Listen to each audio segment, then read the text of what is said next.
Sinpo TV kembali hadir bersama saya Sri Dewi Andayani dalam berita pilihan selama sepekan. Politisi Haji Lulung meninggal dunia di Rumah Sakit Harapan Kita. Joseph Suryadi ditetapkan sebagai tersangka atas kasus penistaan agama. Ratusan siswa sekolah dasar di Mangga Besar jalani vaksinasi pertama. Diduga tak mengetahui arah jalan seorang pengendara motor masuk tol Jagorawi. Tolak laporan korban perampokan, petugas polisi diperiksa Propam. Berikut berita pilihan selengkapnya.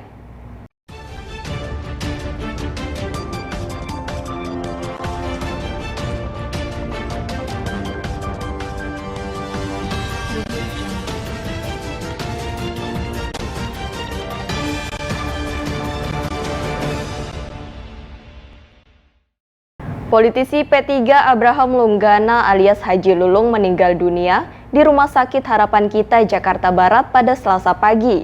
Akibat sakit jantung yang dideritanya, jenazah Haji Lulung pun langsung dibawa ke rumah duka di Jakarta Barat untuk disemayamkan. Innalillahi wa inna ilaihi raji'un telah berpulang ke rahmatullah Ketua Dewan Pimpinan Wilayah Jakarta Abraham Lunggana alias Haji Lulung pada Selasa 14 Desember 2021 pada pukul 10.51 waktu Indonesia Barat di Rumah Sakit Harapan Kita, Jakarta Barat. Dapat disampaikan Haji Lulung dirawat di Rumah Sakit Harapan Kita sejak 24 November 2021 karena mengalami serangan jantung. Dan pihak rumah sakit juga menyebut bahwa Haji Lulung datang ke Rumah Sakit Harapan Kita ini dalam keadaan sadar. Namun kondisi kesehatan dari Ketua Dewan Pimpinan Wilayah DKI Jakarta ini sempat mengalami penurunan dan mengalami serangan jantung berulang pada Kamis 2 Desember 2021 malam.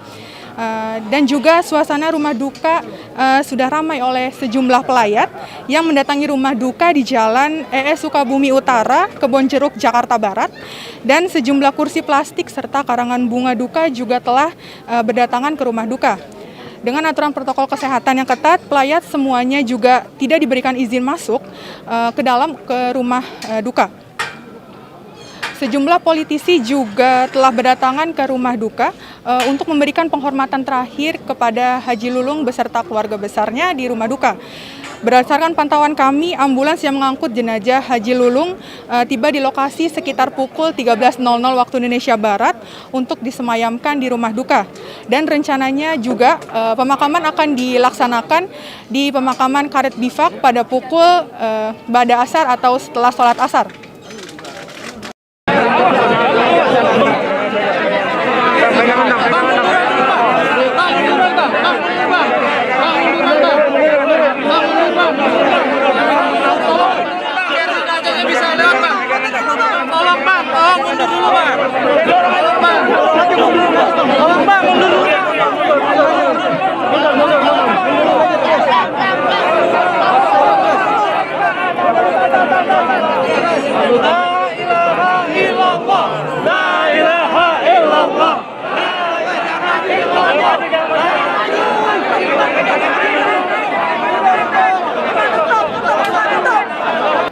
Dari Jakarta, Jihan Nabila, Dafaris Kiano melaporkan untuk Sinpo TV.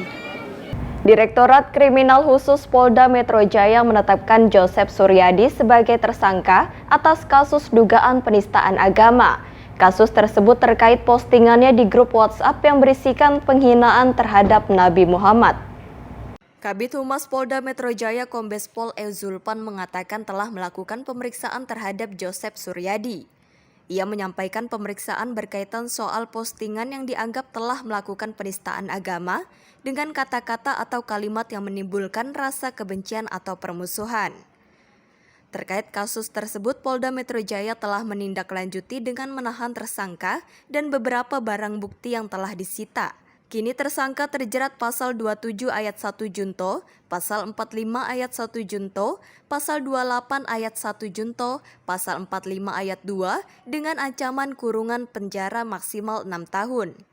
Beberapa barang bukti yang bisa saya sampaikan yang telah diamankan dan disita oleh penyidik adalah satu bundel screenshot capture pembicaraan ataupun uploadan di media sosial yang menistakan suatu agama, kemudian satu buah flash disk, satu buah KTP dan juga handphone yang bersangkutan. Satu buah handphone, saya ulangin.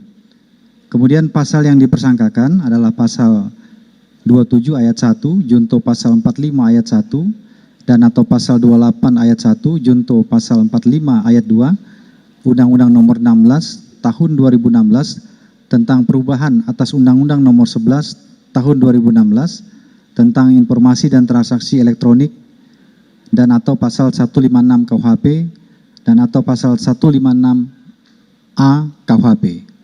Adapun ancaman hukuman adalah 6 tahun penjara. Dari Jakarta, Fitri Holifah, Satria Ahmad melaporkan untuk Sinpo TV. Ratusan siswa Sekolah Dasar Negeri 01 Mangga Besar Taman Sari, Jakarta Barat menjalani vaksinasi dosis pertama. Vaksinasi ini diwarnai isak tangis dan bujuk rayu orang tua terhadap anaknya yang enggan divaksin. Siswa sekolah dasar ini enggan disuntik vaksin. Orang tua dan guru serta anggota TNI mencoba membujuk siswa tersebut agar mau disuntik vaksin dosis pertama. Namun siswa tersebut tetap menangis meronta-ronta karena tak mau disuntik vaksin. Agar mau disuntik vaksin, polisi bersama TNI memeluk siswa tersebut dan sang anak akhirnya luluh untuk mau disuntik vaksin meski sempat berteriak kesakitan. Vaksin jenis Sinovac yang diberikan ratusan siswa ini digelar di Sekolah Dasar Negeri 01 Mangga Besar, Taman Sari, Jakarta Barat. Target vaksinasi sebanyak 400 siswa hampir tercapai dalam program vaksinasi yang digelar TNI Polri. Kegiatan berlangsung dengan lancar, saat ini telah mencapai kurang lebih mendekati 400 anak yang telah terdaftar dalam kegiatan vaksinasi hari ini. Mudah-mudahan kegiatan berjalan lancar dan kami tetap bersinergi 4 pilar TNI, Polri, Kecamatan, Taman Sari dan juga Puskesmas. Kami juga didukung oleh Nakes ya, dari TNI, dari Polri, kemudian Nakes Puskesmas, juga Nakes dari non Puskesmas. Targetnya dan berapa yang harus divaksin untuk anak-anak ini, Dan? Untuk hari ini kami mentargetkan 400 anak dan saat ini telah hampir mencapai 400. Dari data yang kami lihat di loket pendaftaran, di meja pendaftaran, ini telah mencapai hampir 400 anak yang telah mendaftarkan diri. Semoga lancar dan kami bisa mencapai target, bahkan bisa lebih dari target yang telah kami tentukan. Dalam hal ini, TNI Polri turut memberikan hiburan badut untuk siswa agar tidak takut menjalani suntik vaksinasi. Tak hanya Kecamatan Taman Sari, namun 7 kecamatan lainnya yang berada di kawasan Jakarta Barat yang telah dilakukan program vaksinasi adalah Cengkareng dengan 300 siswa, Kalideres dengan 300 siswa, Tambora dengan 300 siswa, Kebonjeruk 300 siswa, Tanjung Duren dengan 426 siswa, Kembangan 300 siswa, dan Palmerah 323 siswa yang telah dilakukan vaksinasi. Dari Jakarta, Ilham Andriansyah melaporkan untuk Sinpo TV. Direktorat Tindak Pidana Narkoba Bareskrim Polri berhasil mengungkap tindak pidana pencucian uang dari 3 perkara kasus peredaran narkoba. Dari kasus tersebut, polisi berhasil menyita aset dan barang bukti sebanyak 338 miliar rupiah. Dirtipit Narkoba Bareskrim Polri, Brigjen Pol Krisno Halomoan Siregar menyampaikan, setidaknya ada 3 kasus perkara dari tindak pidana pencucian uang dari peredaran narkotika. Kasus pertama merupakan hasil perkara narkotika jenis ekstasi dengan total barang bukti dan aset yang disita senilai 298 miliar rupiah.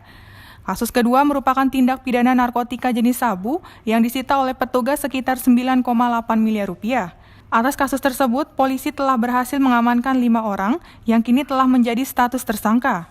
Seperti yang ada di depan ini dan jumlahnya ada tertera di barang bukti. Nah, terhadap kasus ini sendiri juga kami menyita beberapa aset baik berupa tanah yang berada di daerah Jawa Barat, Kerawang, lalu rumah dari saudara J ya, saya lupa ya, JW kalau nggak salah atau nama panjang seperti itu ada di Jogja, rumah dan bangunan yang memang kami dapat meyakini berdasarkan alat bukti yang ada bahwa ini didapat dari perolehan dia memproduksi obat-obat ilegal tersebut. Jadi dari kasus ketiga kami menetapkan 5 orang tersangka dan menyita barang bukti seperti ada yang terdapat di daftar barang bukti yang kami berikan kepada rekan-rekan di bahan press release. Jadi sekali lagi, Polri tetap berkomitmen karena kami menyadari bahwa penindakan narkoba tidak cukup hanya penyitaan. Dari Jakarta, Jihan Nabila, Dava Rizkiano melaporkan untuk Sinpo TV. Diduga tak tahu arah jalan dan tidak memperhatikan rambu lalu lintas, seorang pengendara sepeda motor masuk ke dalam tol Jagorawi melalui pintu masuk Cawang, Jakarta Timur. Inilah video amatir yang direkam oleh warga. Nampak video ini memperlihatkan seorang pengendara sepeda motor tengah melintas di bahu jalan tol Jagorawi dari arah Cawang menuju Taman Mini Jakarta Timur. Pengendara ini masuk tol melalui pintu masuk Cawang. Diduga pengendara motor tidak mengetahui arah jalan dan tidak memperhatikan rambu lalu lintas maupun petunjuk arah saat hendak memasuki tol Jagorawi. Pasalnya, di depan pintu masuk sudah terpampang jelas rambu larangan motor masuk tol. Pengendara tersebut akhirnya diarahkan oleh petugas untuk keluar dari tol. Warga mengatakan aksi pengendara motor seperti ini sudah sering terjadi, khususnya pada waktu sore dan malam hari. Meski sudah diteriaki, namun para pengendara tidak mendengarnya. Mau nanya, itu yang kalau motor suka masuk tol sini ya? Sering. Hah? Sering. Oh sering. Itu suka pada nggak ngeliat pelang apa gimana sih? Ya, udah 14. Rata-rata kira-kira jam berapa aja mbak seringan? 3 sore sama malam. Oh mau malam. Tapi ada pelangnya kan ya? Itu. Cuma dia nggak kelihatan. Oh mbak, tapi warga padahal suka ngeneriakin juga apa gimana mbak? Yang teriakin sering. Ada suka lawan arah. Iya. Tapi tetap pada masuk, pada nggak tahu jalan ya? Sementara hal tersebut cukup membahayakan dirinya sendiri maupun pengendara lain dan dapat menyebabkan kecelakaan lalu lintas. Vaksinasi yang telah berjalan harus diimbangi dengan tetap memakai masker di setiap aktivitas di luar dan mencuci tangan, menjauhi kerumunan untuk Indonesia sehat. Dari Jakarta, Sultoni melaporkan untuk Sinpo TV. Antusias anak sekolah mengikuti program suntik vaksin melebihi kuota vaksin yang disediakan oleh Polres Metro Jakarta Barat. Akibatnya tidak sedikit anak sekolah yang gagal vaksin dan harus menunggu di hari selanjutnya.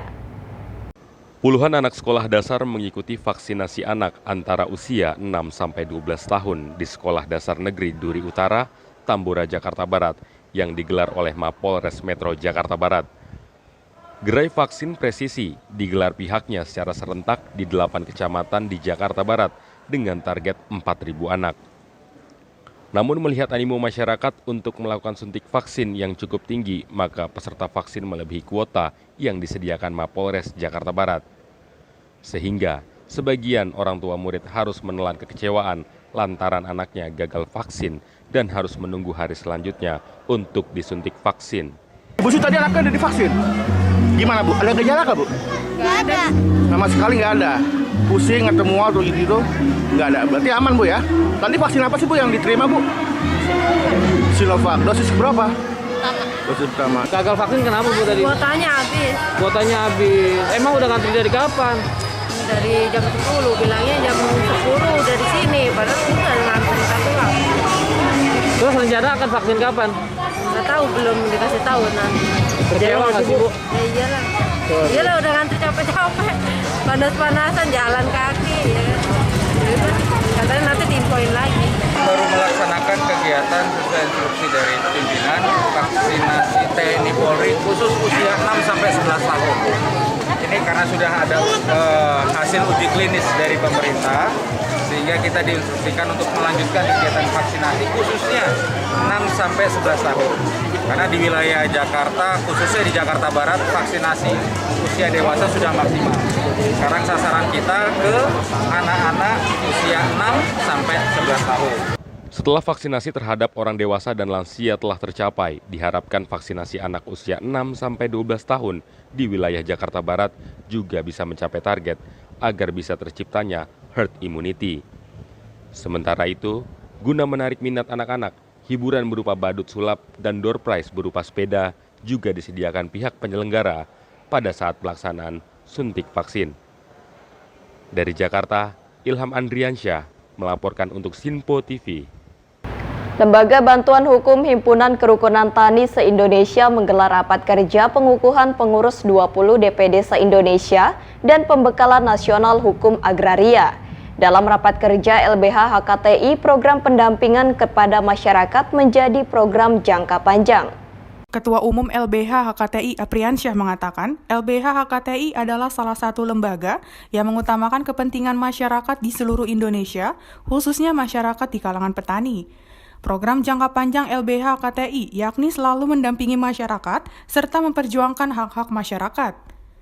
Tidak melulu soal petani, masyarakat pesisir juga bisa meminta bantuan LBH HKTI untuk memperjuangkan hak-haknya. Lebih luas, Apriansyah juga menyampaikan, LBH HKTI adalah rumah besar bagi perjuangan masyarakat Indonesia. Program jangka panjang ya kita akan mendampingi masyarakat ya yang memperjuangkan hak-haknya ya.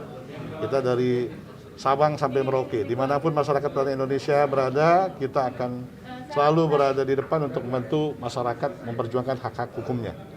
Tapi tidak hanya khusus petani begitu Pak ya? Tidak hanya khusus petani, masyarakat pesisir, masyarakat yang mungkin terkena korban daripada infrastruktur, ya, masyarakat yang kena korban dari waduk, dari pengembangan pembangunan, kita akan bantu untuk mereka.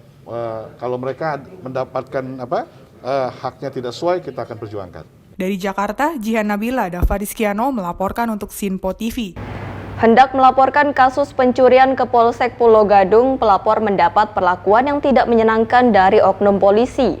Kejadian ini pun langsung direspon oleh Polres Metro Jakarta Timur dan segera dilakukan pemeriksaan oleh petugas Propam. Tidak merespon laporan masyarakat, seorang petugas kepolisian dari sektor Pulau Gadung diperiksa Propam Polres Metro Jakarta Timur. Korban mengaku telah melaporkan kejadian yang menimpanya. Saat itu, pencurian barang berharga dari dalam mobilnya di kawasan Pulau Gadung, Jakarta Timur. Namun sangat disayangkan saat korban melaporkan hal itu justru tidak direspon. Kemudian, korban kembali melaporkan kasusnya ke Mapolres Jakarta Timur. Nah, dari Polsek Pulau Gadung, saya cuma ditanyain, yang hilang apa aja sih, katanya gitu. Saya sebutin lah beberapa ATM, sekitar 5 ATM saya sebutin, kartu kredit. Terus dia tanya, hilangnya kapan? Barusan Pak. Nah terus dia nggak tanya atau panjang lebar, langsung bilang, lagi ibu kenapa sih punya ATM banyak-banyak? Nah saya merasa kecewa, loh itu kan hak saya dong punya ATM berapa banyak. Emang ibu nggak tahu apa ATM-nya tuh banyak loh, gede. Saya aja punya ATM cuma 2, Mandiri sama BRI. Beliau menyampaikan demikian. Maksud saya sedang kesusahan, bukan wewenangnya Bapak bicara seperti itu. Dan saya tidak diarahkan harus lapor demikian buat berita acara atau apa. Saya hanya dikasih bukti untuk laporan hilang saja gitu. Dan beliau langsung ninggalin saya naik lantai 2. Terus hari ini lapor lagi ke Polres? Iya, saya lapor langsung ke Polres dan Polres langsung tidak lanjutin. Hari ini tadi sudah ke TKP. Jadi semuanya sudah dibantu sama Polres tempat. Peristiwa tersebut menjadi viral di media sosial karena ada oknum polisi yang tidak menanggapi laporan masyarakat. Mengetahui hal itu, pihak Polres Metro Jakarta Timur langsung melakukan penyelidikan dan memeriksa anggota tersebut ke Propam. Kapolres Jakarta Timur memastikan anggotanya yang melakukan pelanggaran akan mendapat sanksi berupa pemindahan keluar daerah Polda Metro Jaya sesuai arahan Kapolda Metro Jaya. Terkait kasus yang viral, ya, bisa kami jelaskan bahwa pada tanggal 7 Desember 2021 sekitar pukul 20.00 datang seorang perempuan ya, yang mengadukan bahwa dirinya menjadi korban dari kasus perampokan. Ya. Kemudian kasus itu viral karena ada informasi anggota yang menerima laporan menolak laporan. Perlu saya sampaikan bahwa setelah berita itu viral dan kemudian kita melakukan proses penyelidikan internal dipimpin oleh Kasih Propam dan tentu dibantu oleh Kapolsek, maka dapat diketahui bahwa dari keterangan kedua belah pihak memang wanita tersebut korban betul dari perampokan. Laporannya sendiri diterima oleh SPK Polsek Pulau Gadung. Akan tetapi ada hal-hal yang kemudian membuat korban pelapor merasa kecewa dengan perilaku salah satu oknum di Polsek Pulau Gadung yang kemudian viral, yang memberikan komentar atau ucapan-ucapan yang sebenarnya tidak pantas. Terhadap pelaku sendiri kita sudah melakukan pemeriksaan secara intensif dan sudah kita mutasikan dalam rangka pemeriksaan untuk tidak mengganggu jalannya proses pemeriksaan oleh Propam Polres Jakarta Timur. Dari Jakarta, Sultoni melaporkan untuk Sinpo TV. Petugas kepolisian sektor Taman Sari melakukan olah tempat kejadian perkara terkait kasus pengeroyokan antara geng motor di kawasan Taman Sari, Jakarta Barat, Senin 13 Desember 2021. Sebanyak 8 anggota geng motor diamankan tim Buser Unit Reskrim Polsek Metro Taman Sari di 3 lokasi berbeda Senin dini hari. Dari 8 tersangka, 4 diantaranya masih di bawah umur. Selain 8 tersangka, polisi turut mengamankan sejumlah alat bukti seperti 7 motor serta senjata tajam yang digunakan pelaku untuk melukai korban. Dari hasil pemeriksaan, peristiwa ini merupakan keributan antara 2 geng motor yang dilakukan para pelaku untuk menaikkan popularitas nama dari kedua geng motor.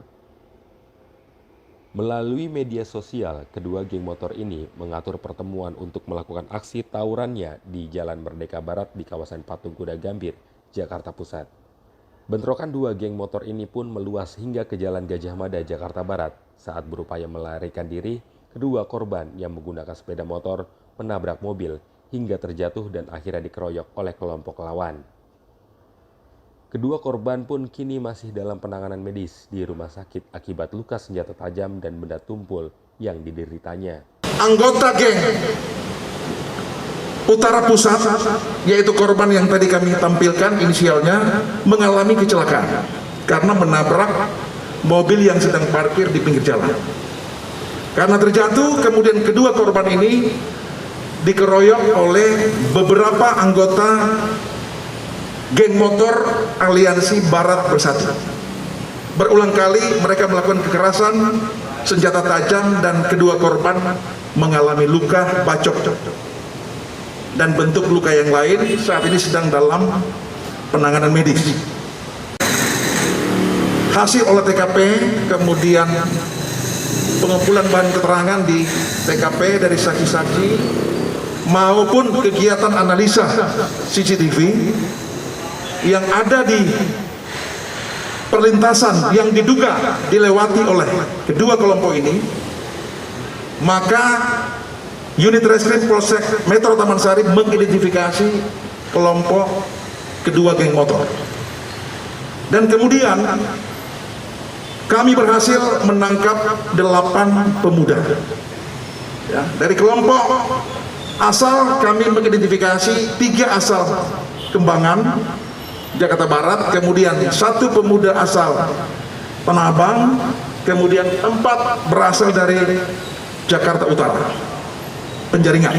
Dalam kasus ini, polisi masih memburu 3 pelaku yang masih buron. Atas perbuatannya, 8 tersangka dijerat dengan pasal 170 KUHP dan Undang-Undang Darurat Nomor 12 Tahun 1951 dengan ancaman kurungan 10 tahun penjara.